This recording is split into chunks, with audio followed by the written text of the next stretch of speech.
오늘도 말씀과 기도로 이 자리에 오신 분들을 환영합니다. 오늘 본문은 창세기 27장 46절로부터 28장 9절까지의 말씀입니다. 믿음은 임기응변이 아니다. 지금부터 본문을 읽겠습니다.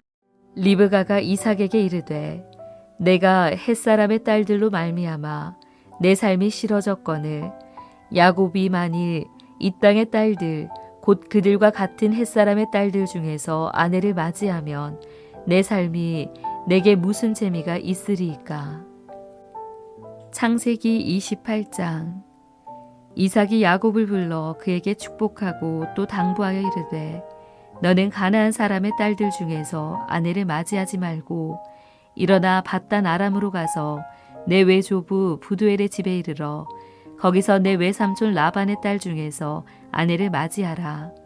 전능하신 하나님이 내게 복을 주시어 내가 생육하고 번성하게 하여 내가 여러 족속을 이루게 하시고 아브라함에게 허락하신 복을 내게 주시되 너와 함께 내 자손에게도 주사 하나님이 아브라함에게 주신 땅 곧 내가 거류하는 땅을 내가 차지하게 하시기를 원하노라. 이에 이삭이 야곱을 보내매 그가 밧단 아람으로 가서 라반에게 이르렀으니 라반은 아람 사람 부두엘의 아들이요 야곱과 에서의 어머니 리브가의 오라비더라. 에서가 본즉 이삭이 야곱에게 축복하고 그를 밧단 아람으로 보내어 거기서 아내를 맞이하게 하였고 또 그에게 축복하고 명하기를 너는 가나안 사람의 딸들 중에서 아내를 맞이하지 말라 하였고 또 야곱이 부모의 명을 따라 밧단 아람으로 갔으며 에서가 또 본즉 가나안 사람의 딸들이 그의 아버지 이삭을 기쁘게 하지 못하는지라. 이에 에서가 이스마엘에게 가서 그 본처들 외에 아브라함의 아들 이스마엘의 딸이요 느바요의 누이인 마할랏을 아내로 맞이하였더라. 본문 전체 이해와 본문 해석입니다. 에서는 야곱을 죽일 것이라 그렇게 노골적으로 자신의 의사를 밝혔지요. 그래서 그의 부모들은 에서를 피해 야곱을 외삼촌 라반의 집으로 도망하게 합니다. 겉으로 보기에 리브가의 결정을 따라서 야곱이 밧단 아람으로 간 것처럼 보입니다만 사실은 하나님께서 이 일을 허락하시고 이 모든 과정들을 이끄시는 중에 있다 하는 사실을 우리는 찾아내는 것이지요. 에서가 왜 족장이 될 수 없었는가 그것에 대한 본문 설명이 포함되어 있습니다. 그리고 하나님께서 야곱을 밧단 아람으로 이끄신 이유는 무엇인가 그것도 포함이 되어 있는데요. 본문을 통해 이 두 가지 사실 확인해 보도록 하겠습니다. 첫 번째 문단은 27장 46절에서부터 28장 2절까지의 말씀입니다. 헷 족속의 아내를 맞지 말라. 리브가는 남편 이삭에게 야곱을 위해서 권면해 줄 것을 요구하지요. 그 권면의 내용은 헷 여자를 며느리로 맞이할 수 없다 하는 것이었고 이삭은 떠나는 야곱을 위해 축복하면서 이 당부를 함께 전하게 됩니다. 야곱은 에서의 분노를 피하기 위해 도망하는 중이었지만 지금 성경은 그가 도망해서 안전을 도모했다 이런 이야기보다도 가족들 모두가 야곱의 결혼에 집중하는 모습을 보게 되는 것이고요. 그 결혼의 대상자인 아내는 그러니까 며느리는 반드시 삼촌 라반의 딸 가운데 하나여야 된다 그렇게 말하는 것을 보지요. 여기서 친족 결혼이 핵심이 되는 것은 아니고 가나안 여인 중에 아내를 취할 수 없다 하는 족장의 교훈을 그대로 받은 것입니다. 그러니까 아브라함이 이삭을 위해 리브가를 데려온 것처럼 이삭 또한 야곱이 헷 족속의 여인이 아닌 외삼촌 딸들 중에 하나를 취하기를 원하는 내용이 여기에 권면으로 등장하는 것이지요. 그 이유는 다음 에서 이야기에서 드러납니다. 헷 족속의 아내를 맞지 말라. 그 권면이 있는 첫 번째 문단입니다. 둘째 문단은 3절로부터 5절입니다. 이삭의 축복. 아버지 이삭은 야곱에게 당부한 것에 이어서 축복을 전합니다. 별미 식사 후에 야곱에게 했던 축복, 그러니까 속아서 장자인 줄 알고 했던 그 축복의 내용은 장자로서의 복, 그리고 족장으로서의 창대함에 대한 복이 주 내용이었습니다. 하지만 지금 야곱의 아버지로서 이삭이 야곱에게 전하는 복은 아브라함의 언약을 따라 족장 야곱에게 주는 복입니다. 차이가 무엇인고 하니 하나님께서 아브라함을 통하여 열국의 아비로서 복 주신 그 복이 족장을 이어받는 야곱에게 전달되는 것이고요. 이것은 땅과 하나님께서 주신 명예가 아브라함의 후손이 누리는 그 복을 확인하는 내용이 주 내용으로 되어 있습니다.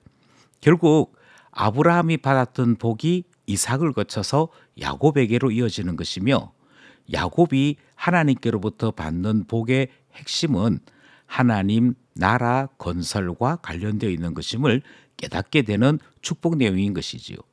따라서 이 복을 이루려면 야곱은 속히 아버지의 땅으로 돌아와야 하는 것을 기본적으로 이해할 수 있었습니다. 하지만 우리가 잘 아는 대로 야곱은 속히 돌아오지 못하지요. 그곳에서 20년 넘는 세월을 보내고 그리고 난 다음에 돌아오는 것을 확인할 수 있습니다.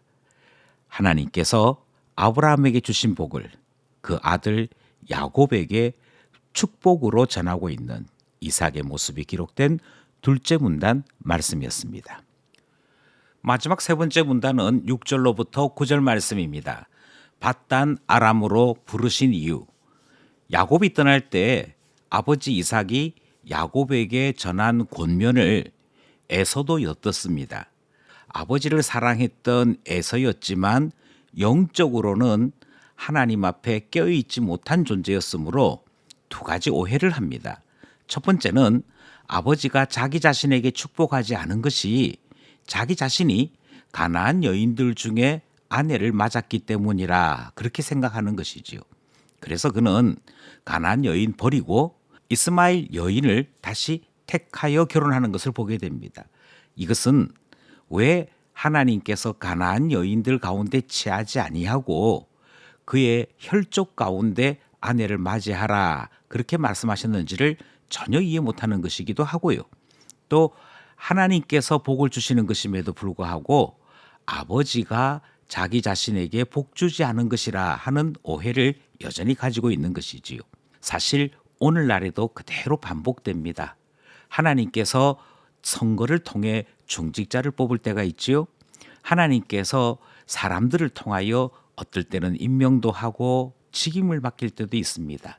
사람이 하지만 그런데 하나님의 섭리가 함께하고 있다 하는 것을 생각해 보면 하나님께서 혹시 나를 사용하지 아니하시는가 이렇게 생각하는 것이 옳음에도 마치 에서가 아버지가 나를 못마땅하게 생각함으로 축복하지 않은 것처럼 오해하게 되는 것, 이와 같은 실수가 반복되더라 하는 것입니다. 에서의 두 번째 오해는 아버지 마음을 기쁘게 하면 다시 복을 받을 수 있는 기회가 생기지 않을까 그렇게 생각했던 것이지요. 그래서 그는 원래 좋아했던 아버지지만 이 인간적인 생각까지 더해서 아버지의 마음을 기쁘시게 하고자 여러 애를 쓰고 있는 것을 발견하게 되더라 하는 것이지요. 어제도 말씀드렸지만 복의 근원은 하나님이시고 우리 모든 사람들은 하나님의 도구로 사용될 뿐입니다. 그리고 우리는 이 에서의 착각을 통해서 그가 영적으로 껴있지 못하다 보니 어떻게 회개하고 어떻게 돌아설지조차도 모르고 있는 것을 우리가 발견하게 되는 것이지요. 오늘 우리가 함께 나누었던 말씀에서 결혼 이야기가 계속 흘러나오는 것을 볼 수 있습니다. 그만큼 결혼은 중요한 문제였습니다. 오늘날에도 신자들에게 결혼 문제는 대단히 중요한 문제입니다. 신앙의 문제이고요. 하나님께서 주신 언약과 복의 문제입니다. 이 말씀을 묵상하는 가운데 나는 하나님께서 어떻게 인도하시는지 그것을 깨닫고 동의하는 사람이었는지 아니면 내가 좋아하고 내가 원하는 대로 사는 나 중심의 사람이었는지 살펴볼 필요가 있는 것이지요. 하나님께서 야곱을 밧단 아람으로 부르신 이유, 에서를 통하여 말씀하시는 마지막 문단 함께 살펴보았습니다. 말씀을 따라 기도하며 결단해 봅시다. 첫 번째 기도 제목은 계속 본문을 해석하면서 말씀드렸던 것처럼 믿음의 가정을 이루는 일은 대단히 중요한 일입니다. 결혼 정년기에 있는 우리 청년들이 이 말씀의 도전을 받아서 하나님이 기뻐하시는 가정을 이루는 일에 기도도 하고 준비도 하는 그런 변화가 있었으면 좋겠습니다. 그만큼 천국 같은 가정을 이루는 일은 저절로 되거나 어찌어찌 되는 것이 아니라 기도도 하고 준비도 하고 하나님께서 주시는 지혜를 따라 함께 수고할 때 이루어지는 그와 같은 열매이기 때문인 것이지요. 믿음의 가정 이루게 하소서, 가정들마다 천국 같은 가정 되게 하소서. 우리의 첫 번째 기도 제목입니다. 둘째 기도 제목은요. 왜 가나안 여인과 결혼하지 말라 했는지 아는 일이 중요할 것 같습니다. 왜 헷 족속의 여인과 결혼하지 말라 했는지 아는 것이 중요한 것이지요. 불신자와 멍에를 같이 매는 일이 없도록 권면하신 것이고 경계하신 것입니다. 이 말은 다르게 말씀드리자면 결혼도 그러하고 우리 공동체도 그러하고 믿음의 연합, 같은 가치관을 가진 연합이 얼마만큼 소중한 것인지를 깨닫게 되는 것이고 신앙으로 하나 되는 일이 교회의 본질이요 신앙의 본질인 것을 깨닫게 하신 것이지요. 그러므로 기도하기를 형제들이 연합하게 하시고 함께 일할 때에도 하나 되게 해주십시오. 우리 중심에 예수 모시고 한 몸 되게 해주십시오. 기도하게 되는 것입니다. 마지막으로 부르신 곳에는 반드시 맡기시는 일이 있습니다. 하나님께서 밧단 아람으로 야곱을 부르실 때에도 그냥 부르신 것이 아니라 그곳에서 주님이 말씀하시는 것이 있었다 하는 것 보게 되는 것이고요. 우리는 부르심을 따라 하나님 앞에 살아가게 될 때 순종하는 사람 되는 것 깨닫게 되는 것이기에 하나님께 기도하기를 부르심을 따라 살게 하소서, 삶의 목적을 따라 살아가게 하소서. 이 기도 제목으로 기도하게 되는 것입니다. 오늘도 말씀과 기도를 통해 하나님과 동행하는 하나님 자녀 되기를 간절히 소원합니다.